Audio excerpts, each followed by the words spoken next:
The intention was to allow the General to respond to each item of the directive. And I think the remaining item is the moratorium on crime intelligence that's also part of the memorandum. And under this particular heading, General, you've mentioned Major General Khan, and my colleague has asked you about your vetting in crime intelligence, and you've mentioned General Khan as a big obstacle, and that past and present divisional commissioners has had a challenge to get their vetting clearances. And I think it begs the question that I first would like to establish, because I think the name keeps coming up, and not much has really been said about him in the ad hoc committee until I think today, really. So if you could maybe just explain to the committee what the relationship, or what General Khan's role is, first of all, in crime intelligence, and then maybe also the relationship, because I think in the memorandum, what is suggested that there is a relationship that General Khan has with politicians and members of parliament. If you could also maybe just speak to that. I said when I started earlier, honorable members, that some of our politicians, yourselves as leaders of society, you get thrown into the wrong that we do.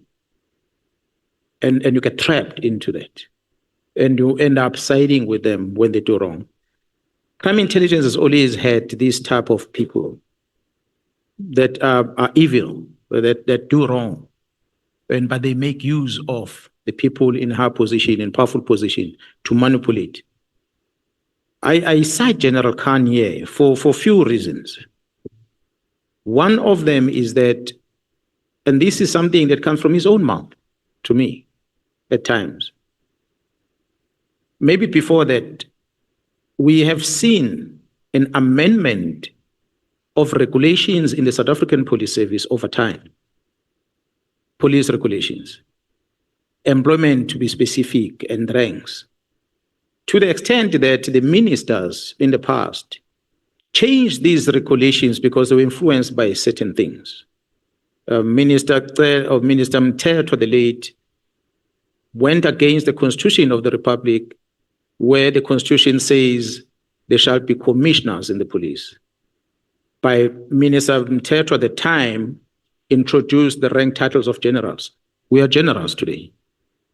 But the Constitution doesn't call us generals, it calls us commissioners. Regulations were amended, that violates the law. That is but one example. Other ministers came after that. We know of how Minister Mkhwanazi benefited the wall that was built in his house by crime intelligence.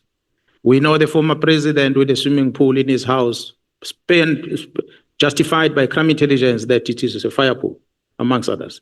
We know of the new regulations that have been published by the former Minister Mbalula, where he then says, I'm taking these powers away from the act that says the national commissioner must appoint.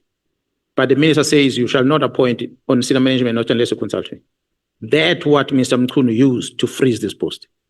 It's a regulation against the act. It's the powers that the minister granted themselves that did not belong to them, because the act does not give them those powers, but they took them through the regulations. Minister Mbalula, when he first changed these regulations, he was responding to what he deemed as an abuse that was happening in the police. We had a Lieutenant General Motiba that was acting. A person who joined the service in 1991, Major General Khan, was promoted overnight to become, from a colonel, to become a major general without advertising a position, and he skipped the rank of a brigadier. There was no justification for that. So, but Motiba felt he must promote him from this rank to this rank. And Khan became a general. We are calling him general today because of that. But sorry, Chair, if I may, apologies for interrupting you, General. May I ask just a quick question for clarity, Chair? Yeah, I think I'll allow him to conclude the response and you will come up, because she just asked you a very short question. 100%. Yeah. So Major General Khan get promoted by General Motiba at the time, obviously with the support of the HR. But then I think the minister was upset about that. It looks like there were some things that intelligence were doing that might have been used as a reward to Khan, which the minister was opposed to. Then the minister, through secretariat, decided to change the regulations. And from that time, we had to then go via the minister for us to fill the vacancies. Again, changes because of Khan. He had worked in different areas until this PSS division was started and he became part of it. It is there where he became closer to politicians. I'm sure majority of the people that are in the building, let me not say the African National Congress, honorable members, but the people that are within that building of the headquarters of the ANC knows Khan very well because he brags about it. He moves up and down that building. Members of EFF will come and say they know Khan very well because he's very tight with the lead of EFF. So Khan is this person who has played politics to get his way. And that's a danger that Khan brings into the picture. I said he's in charge of counterintelligence in the police. He was in charge of the vetting section where all the profiles of everyone sits. So he's a person who's been that powerful. So Khan started fighting with Khumalo, and he will come to me and complain about Khumalo. I will ask Khumalo. Khumalo will simply say, Khan's appointment is this post, which is support. The only thing I'm asking him to do is to go back to his post. He doesn't want to, because Gerald Jacobs had moved him, or before that, he had moved him away from there to counterintelligence. Counterintelligence is where activities are happening. And he wants to stay there because that's where the investigation of these hijacking, kidnappings, drugs are happening. So he wants to be there. But the fight with Khumalo is only about the position. That he doesn't want to be here, he wants to be there. So Khan remains a person that causes a lot of issues to date at crime intelligence. In the past, it was not him. There were many others. But at this present moment, it is him, the key player. And we believe it is Khan that influenced IDEC to behave in the manner they behave. Yes, others might have come in. For your information, at one stage, Khan, if I'm not mistaken, no, not Khan. Someone presented here that Artist Mogotsi, who said, I had myself and Gerald Cele facilitated a tender for one company in KZN to be issued tender, and that is Magma Security. That's when I realized, after reading that, and I said, okay, now it's clear. Mogotsi is just an information peddler. He gets told by Kat about our meeting, but he thinks the meeting is in the Provincial Commissioner's house. He doesn't know where the meeting is. He claimed to have been following Matlala for that. He hears things about this, he claims it's his. He hears things about Thabo Bester, for instance. He claimed he was part of the Thabo Bester. So he claims a lot of things, Mogotsi. One of the things he claims is this one of Magma Security. Then when I saw that, beside me having received WhatsApp messages from Mogotsi on discussions of crime intelligence, that only person within crime intelligence can share that, Mogotsi writing to me and say, Khan is going to update me. It became clear that Khan is a big player in crime intelligence. Now I know him and the Inspector General are very tight. Now come Khan here. I was talking about the issue of Magma Security as an example. I'm going to wrap up quickly. When I arrived in KZN to come and act in 2018, I did not know Magma Security. Khan introduced me to Magma Security. And when I met with Magma Security, and he was breaking about what they're doing, that they are helping with CIT cases and many other cases in the country. And I happened to see ex-police officers that are now working for this Magma Security. And when I arrived there, places layer was in the news, a lot of murders. Magma Security showed me the whole chart of the syndicate that's operating this layer. We're able to deal with those criminals thanks to that Magma Security. So I built a relationship with that Magma Security from that day. Now, Khan knows their capabilities. He knows what they're capable of doing. So he, I believe, thinks that a lot of things maybe that are happening are assisted by Magma Security. They are a good team. I must say, sometimes they provide information more than what I get from intelligence. And being a private sector, it is Khan that is introducing. So in intelligence, on almost everything happening in their intelligence, Khan is in a center. So I was trying to indicate that the regulations are changed, it's Khan. The member of parliament, Mr. Adams, runs around all these other places to open cases. He said to you here, he decided to go to Soweto because he loves Soweto. Soweto is hundreds of kilometers away from both airports, Lanzera or Tambo. He had no reason to say he's going to Soweto. I can tell you. He went to Orlando because there is a member of crime intelligence in Orlando that works with Khan, that walked with him to a police station to go and open a case. One of the ROC members, the member that is in the list of the people that Ket Matlala paid for to come to the January 8th statement. As we see the evidence from Matlala's bill that Mogotsi gave him, he said, these are the people who must book their flights. That Colonel is in that list. And it's a Colonel that works with Khan like this. And it's no mistake, I'm presiding over a case against Khan of drugs and Gauteng. In that case, I cleared him because the people that were wrong, that arrived there, that I felt that the organization should have dealt with, they were not dealt with, but they were dealing with Khan. But what was strange in the testimony is that, Honorable Chair, a member of Flying Squad in Soweto, after learning of what's happening in Eratin, that member decided to phone Khan to come to the scene. Khan arrived in the scene being mobilized by a member from Flying Squad who works in Joburg. Why did that member choose Khan of all the people to come and attend the drug issues? I said to you, and I'm saying it again, big consignment of drugs were found there. Khan left it with the PCI. The question remains, did all those drugs arrive at forensic? Were all those drugs destroyed? The modus operandi can tell you. Don't steal on the crime scene. Take it. En route to forensic, we swap it. When it gets there, it's diluted, and the forensic analyst will test only 10% of it. So you might be clear of not having done wrong, but you know you're going to benefit out of the same thing.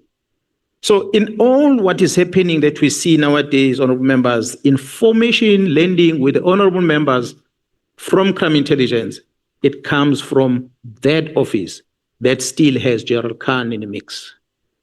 I don't know why it does not have a security clearance. You asked me earlier. It still doesn't have, but it's there. So it's majority of the things that I feel, the not filling of the vacancies directive of the minister is because Khan wants to dictate who must control where. Because these are senior positions of crime intelligence. If they are filled by Kumalo, they won't have control over them. I just have one last question on Khan, because we've seen Khan's name come up. Can we take the follow-up from Honorable Camera? Thank you, Chair. Sorry, Advocate. Apologies, Chair. I'll be very quick. The first one, just for the record, General, you said it was Major General Khan that was promoted overnight. Was there wasn't there another one? They were both promoted overnight, if I'm not mistaken. I'm not 100% sure, but what I know, what angered the Minister Mbalula at the time, Khan's name was the one that popped up. I don't know who else might have been promoted at the time, but I'm sure the organization can provide that information. And well, I can qualify it with both General Khan and General Moodley. What was their relationship with Richard Mdluli at the time? Honorable Chair and members, I cannot tell. Khan at the time was junior, the time of Moodley, but Moodley was a general already in KZN, the time of Moodley. So at the time of Mdluli. So I really don't know the relationship. But what I became aware of is that they were operating in opposite directions. Okay. They were in different camps, the two of them. They didn't get along very well. I don't know now whether they are colluding somehow, but from what I heard is that they were in different camps. Okay. Thank you, Chair.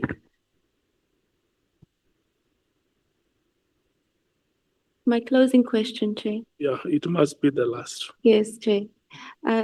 General, you mentioned Khan's disciplinary hearing, and we've heard it from Mr. Adams. Honorable Adams has spoken about General Khan's disciplinary hearings. We've heard it from Brown Mogotsi as well. And we've seen in the WhatsApp chats that Mogotsi and Matlala were also talking about General Khan. and there was reference that money should be asked from Khan. Are you aware of a relationship between General Khan, Mr. Mogotsi, Mr. Matlal, and to a certain extent, Honorable Adams? I mean, he mentioned, and I don't know if he just happened to have known about the disciplinary hearing or whether he has a certain relationship with General Khan. Look, in the relationship between Khan and Mogotsi, other than the messages that Mogotsi gave me, sent to me, which in some of those messages, he had presentation of classified information from crime intelligence, where crime intelligence were presenting their policies. So he took a screenshot, or there was a screenshot taken from there and was sent to Mogotsi. Mogotsi then sent it to me, that screenshot. When I asked him more details about that, Mogotsi told me that Khan will brief me. So that's how I got to know that means Mogotsi and Khan are in talks. Other than that, I don't know much about their relationship. The other relationship, but again, this one is suspicion. It's not confirmed with anything other than what the chief of staff, Kabinde, told me. He said Khan has been trying to get to the minister, but he has not been allowing him. But Khan found a way of using Mogotsi to get to the minister. That was when I asked Kabinde, who is Mogotsi? And then Kabinde told me, no, he's a person who's close to the minister. That's how Khan got into the minister through Mogotsi. So that's all what I heard about the relationship. Between Ket Matlal and Khan, I don't know anything except what I heard from Mogotsi, from Matlal himself, saying that he used to give Khan money as well. But Khan was demanding money. He was not just giving him because he didn't done something to him. He was always demanding money, that he must give him money.